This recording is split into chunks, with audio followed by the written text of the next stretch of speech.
प्यारे बच्चों, जय हिंद। प्रश्नावली 3.2 का क्वेश्चन नंबर 4 है। देखते हैं क्वेश्चन क्या कहता है। देखिए क्वेश्चन कह रहा है कि निम्न रैखिक समीकरणों के युग्मों में से कौन से युग्म संगत हैं, कौन से असंगत हैं। यदि संगत हैं तो ग्राफी विधि से हल ज्ञात कीजिए। तो अभी हमने क्वेश्चन नंबर 3 में संगत असंगत देखा है, किस प्रकार से संगत होते हैं और किस प्रकार से असंगत होते हैं। चाहे तो हम एक बार फिर से रिवाइज कर सकते हैं इसी बात को। तो ध्यान देंगे थोड़ा सा। देखिए, जब रेखाएं क्या करती हैं, एक दूसरे को प्रतिच्छेद करती हैं तो अद्वितीय हल होता है, संगत समीकरण युग्म होता है। जब ऐसी स्थिति मिले ना, सूत्र हमारा क्या मिले, a1/a2 is not equal b1/b2, तब उसका ग्राफ बनाना है। क्यों बनाना है? क्योंकि संगत होगा। दूसरी स्थिति क्या होती है, रेखाएं समानांतर होती हैं, तो सूत्र क्या बनेगा, a1/a2 equal b1/b2 is not equal c1/c2। तो इसका हमें ग्राफ नहीं बनाना है। क्यों? क्योंकि समीकरण कैसा होगा, असंगत होगा, रेखाएं समानांतर प्राप्त होंगी। तीसरी स्थिति होती है कि रेखाएं संपाती हो सकती हैं। इस स्थिति में समीकरणों के अपरिमित रूप से अनेक हल होते हैं। सूत्र बनता है a1/a2 equal b1/b2 equal c1/c2। तो देखो बच्चों, इस वीडियो लेक्चर में हम ये बताएंगे कि संगत है या असंगत। यदि संगत होगा तो क्वेश्चन 1 की तरह आपको ग्राफ बना लेना है। ठीक है, क्वेश्चन 1 की लिंक आपको वीडियो की डिस्क्रिप्शन में मिल जाएगी। सेम उसी प्रकार से आपको कर लेना है। ज़्यादातर ये क्वेश्चन ग्राफ बनाने के लिए परीक्षाओं में नहीं पूछे जाते हैं। तो देखिए, हमारा पहला क्वेश्चन है x प्लस वाई बराबर 5 समीकरण पहला, 2x प्लस 2y बराबर 10 समीकरण दूसरा। इसको देखो हमें पहले लिख लेना है सामान्य रूप के रूप में। तो देखो 5 और 10 को उठा करके RHS से LHS में फेंक देना है। तो ये हो जाएगा x प्लस वाई। जब उठा करके इसको इधर करेंगे ना तो ये अपनी शक्तियों को खो देता है। देखो प्लस में है तो इधर आएगा तो माइनस का हो जाएगा 5, बराबर में आ जाएगा 0। जब कुछ नहीं बचता तो 0 बचता है। क्यों? क्योंकि ये समीकरण है, बराबर चिन्ह रहबे करेगा। ठीक है, यहाँ ये हो जाएगा 2x प्लस 2y। देखो ये बराबर में 10 है, इधर आएगा तो माइनस का 10, बराबर में हो गया 0। चलिए इसमें इनके गुणांकों को लिख देते हैं। तो देखो यहाँ a1 बराबर, देखो x का गुणांक जब कुछ नहीं रहता ना तो उसको 1 मानते हैं, तो यहाँ क्या हो गया, 1 हो गया। फिर b1 का गुणांक देखो, यहाँ बाई बस लिखा है, प्लस का चिन्ह है। यदि माइनस होता तो -1 लिखते, प्लस में है तो सिर्फ लिख दिया हमने 1।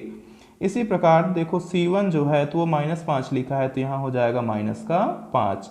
इसी प्रकार से देखो a2 बराबर हो जाएगा हमारा 2, b2 बराबर भी हो जाएगा 2, यहाँ है ना, और c2 बराबर हो जाएगा -10। चलिए अनुपात से तुलना कर देते हैं। तो हमारा अनुपात होता है a1/a2 equal b1/b2 equal c1/c2। देखो a1/a2 1/2, यहाँ 1/2 बराबर b1/b2 1/2 बराबर c1/c2 -5/-10। ठीक है, देखो इनको तो कुछ नहीं कर सकते, लेकिन देखो ये माइनस से माइनस कैंसिल, 5 एकम 5 और 5 दूनी 10। तो यहाँ हमको मिल जाएगा 1/2 बराबर 1/2 बराबर 1/2। ठीक है ना, क्योंकि आप यहाँ देख रहे हो कि ये सभी मान बराबर हैं। तो इसलिए जो हमारा ग्राफ मिल रहा है या कि जो हमारा सूत्र बनेगा वो बनेगा a1/a2 equal b1/b2 equal c1/c2। तो बताओ ऐसी स्थिति में हमारा समीकरण कैसा होता है, संगत होता है। संगत होने का रीजन ये है कि रेखाएं कैसी होंगी, संपाती होंगी। ठीक है, तो इसका ग्राफ बन जाएगा। तो यहाँ आप लिख दोगे कि दिया गया समीकरण की रेखाएं, जो सरल रेखाएं प्राप्त हो रही हैं वो रेखाएं संपाती प्राप्त हो रही हैं, इसलिए समीकरण युग्म संगत है और इसका ग्राफी निरूपण किया जा सकता है। ये ग्राफी निरूपण आपको स्वयं करना है। तो यहाँ हमने लिखा अतः रेखाएं संपाती हैं इसलिए समीकरण युग्म संगत है, इसका ग्राफी निरूपण किया जा सकता है। अब ग्राफी निरूपण आपको स्वयं करना है। हम देखते हैं इसका दूसरा नंबर। देखिए दूसरा है x माइनस वाई बराबर 8, 3x माइनस 3y बराबर 16। देखो सामान्य रूप के रूप का नहीं है, c1 और c2 को LHS से RHS में रख लेंगे तो कुछ इस प्रकार से हो जाएगा x माइनस वाई। देखो ये प्लस में है तो इधर आएगा तो -8 बराबर 0। ये हो जाएगा 3x माइनस 3y माइनस 16 बराबर 0। अब यहाँ देखिए हम इनकी वैल्यू रख लेते हैं। तो देखो a1 का गुणांक क्या होगा, यहाँ 1 होगा, इसी प्रकार B1 का गुणांक क्या होगा, -1 होगा। इसी प्रकार C1 का गुणांक क्या होगा, -8 होगा। ठीक है, A2 का गुणांक क्या होगा, तो A2 का होगा 3। B2 का गुणांक क्या होगा, तो B2 का होगा -3। C2 का गुणांक क्या होगा, तो C2 का गुणांक होगा -16। ठीक है, अनुपात के रूप में रख के देख लेते हैं। तो देखो A1/A2 equal B1/B2 equal C1/C2। ठीक है, तो देखो A1 A2 की वैल्यू क्या है, 1/3 है ना, तो यहाँ हो जाएगा 1/3। B1 B2 -1 -3, ठीक है, तो -1/-3। इसी प्रकार C1 C2 तो -8 और बटे -16। देखो ये माइनस से माइनस हो जाएगा कैंसिल, ये भी माइनस से माइनस कैंसिल, 8 एकम 8 और 8 दूनी 16। ठीक है, तो आप यहाँ देख रहे हो कि ये मिल रहा है 1/3 बराबर 1/3 और ये बराबर नहीं है 1/2। यहाँ लगा देंगे चुंकी का चिन्ह। तो इसलिए जो हमारा फार्मूला बन रहा है, A1/A2 equal B1/B2 is not equal C1/C2। देखिए हमें ऐसी स्थिति कब प्राप्त होती है, तो ऐसी स्थिति प्राप्त होने के लिए कंडीशन होती है कि रेखाएं समांतर हो सकती हैं। ठीक है ना, जब ऐसी स्थिति A1/A2 equal B1/B2 is not equal C1/C2, तो रेखाएं समानांतर हो सकती हैं। इस स्थिति में समीकरणों का कोई हल नहीं होता, अर्थात समीकरण कैसा होता है, असंगत समीकरण युग्म होता है। तो यहाँ लिख देंगे कि यहाँ देखा हमने कि A1/A2 equal B1/B2 is not equal C1/C2, तो अतः समीकरण युग्म असंगत है, इसका ग्राफी निरूपण नहीं किया जा सकता। तो समीकरण युग्म हमारा असंगत है, तो असंगत समीकरण युग्म में इसका ग्राफ हमको नहीं बनाना है, हमें सिर्फ संगत समीकरण युग्मों का ही ग्राफ बनाना है। अब चलिए हम देखते हैं तीसरा नंबर। देखिए तीसरा है 2x + y - 6 बराबर 0, 4x - 2y - 4 बराबर 0। देखो ये हमारे सामान्य रूप के रूप का है, क्योंकि C1 और C2 कहाँ है, LHS में है ना, तो डायरेक्ट हम इनका मान लिख लेते हैं। देखो A1 की वैल्यू यहाँ है 2, तो लिख देंगे 2। B1 की वैल्यू देखो बाई बस है ना, तो बाई का गुणांक क्या होगा, 1 होगा, यहाँ प्लस का चिन्ह है तो धनात्मक होगा। और C1 की वैल्यू कितनी है, -6 है, तो लिख देंगे -6। फिर इसी प्रकार A2 की वैल्यू कितनी है, वो है 4, तो लिख देंगे 4। B2 की वैल्यू कितनी है, -2 है, और C2 की वैल्यू कितनी है, -4 है। अब चलिए इनको अनुपात के रूप में लिख देंगे, तो ये हो जाएगा A1/A2 equal B1/B2 equal C1/C2। देखो A1/A2 की वैल्यू है 2/4, यहाँ हमको लिख देना है 2/4। B1/B2 ये कितना है, 1/-2, यहाँ देखते जाइएगा 1/-2 है, बराबर C1/C2 ये -6/-4 है। ठीक है, देखो ये हमारा कट जाएगा, 2 एकम 2, 2 दूना 4, ये तो कटेगा नहीं, माइनस चिन्ह ऊपर लग जाएगा। ये भी 2 से कट जाएगा, 2 तिहाई 6 और 2 दूना 4, माइनस का माइनस भी कैंसिल हो जाएगा।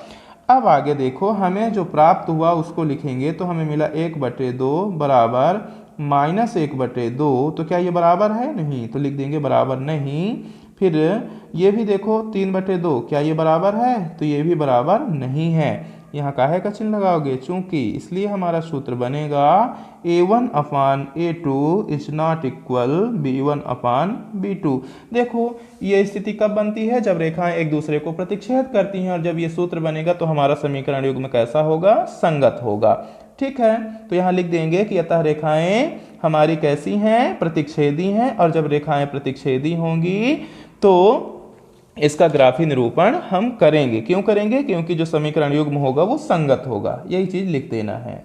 तो हमने लिखा रेखाएं प्रतिच्छेदी हैं, इसीलिए समीकरण युग्म संगत है, और इसका ग्राफी निरूपण आप स्वयं कर लेंगे। अब देखते हैं अगला।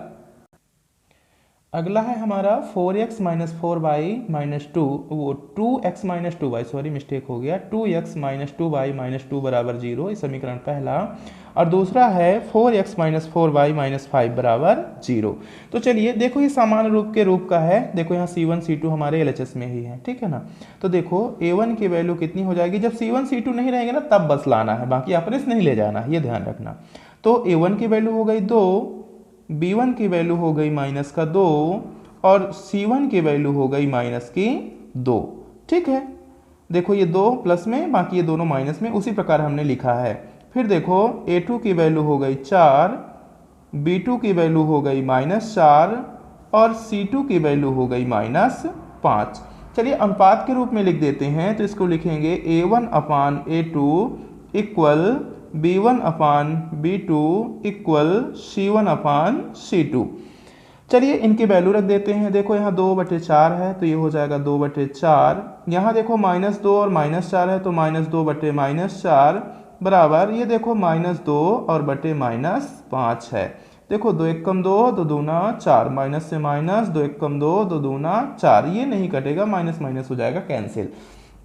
यहाँ लिखेंगे चूंकि 1/2 बराबर 1/2, लेकिन ये बराबर नहीं है 2/5, इसलिए जो हमारा सूत्र बनेगा वो बनेगा A1 upon A2 equal B1 upon B2 is not equal C1 upon C2, ठीक है ना।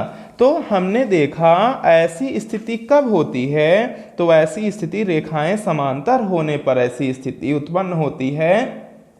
तो जब हमारी रेखाएं समांतर होती हैं तो समीकरण युग्म कैसा होता है, असंगत होता है। देखो समांतर होने के लिए सूत्र बनता है ना A1 upon A2 equal B1 upon B2 is not equal C1 upon C2। तो इसलिए ये समीकरण युग्म कैसा है, असंगत है, तो इसका ग्राफी निरूपण नहीं करना है।